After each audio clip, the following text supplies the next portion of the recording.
ఈ రోజు నేను ఇక్కడికి వస్తుంటే పాపం పోలీస్ సోదరులు చూసి బాధేసింది. ఎందుకంటే ఎగ్జిట్ ఎంట్రీ దగ్గర ఒకవేళ నుంచోబెట్టారు. ఎస్పీ గారు చెప్పే వాళ్ళందరూ తీసుకెళ్ళండి అబ్బా, అవసరం లేదు, మాకు యువగలం పాదయాత్రలోనే మన ఎవరు ఏం చేయలేకపోయారు, ఇప్పుడు ఎవడేం పేగుతాడు రా భయ్, అందరినీ పట్టుకెళ్ళని చెప్పా. ప్రజాస్వామ్యం ఎంత గొప్పదో ఒక్కసారి మనందరం ఆలోచించాలి.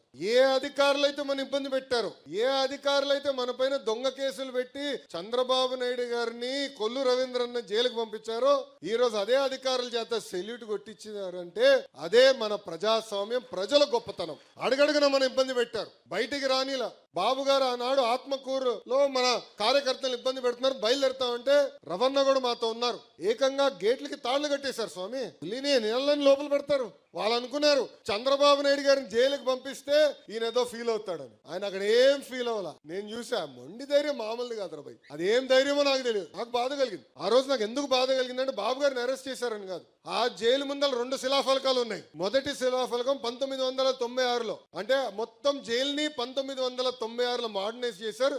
చేసిన వ్యక్తి చంద్రబాబు నాయుడు గారు అని ఉంది. దాని పక్కన 2వ శిలాఫలకం ఉంది.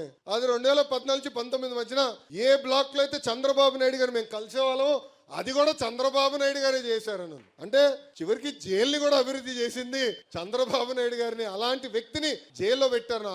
ఒక్క క్షణం బాధ కలిగింది నాకు. బాబు గారిని చూస్తే కళ్ళంట నీళ్ళు వచ్చింది. ఆయన ఒకటేనారు, ఎందుకురా భయపడుతున్నావు, ఎవడేం చేయగలుగుతాడు అని. ప్రశాంతంగా ఉన్నాను ఇక్కడ, కేసు అన్ని చదువుతున్నా, ఏం పర్వాలేదు, మీరు సరిగ్గా బయట పని చేయట్లేదు, ఇంకా పరిగెత్తండి అంటే ఆ మొండి ధైర్యం ఎవరు అనుకోలే. అందరూ అనుకున్నారు బాబు గారిని జైల్లో పెడితే ఆయన కుమిలిపోతారు, ఇబ్బంది పడతారని. చూసాం కదా పులి.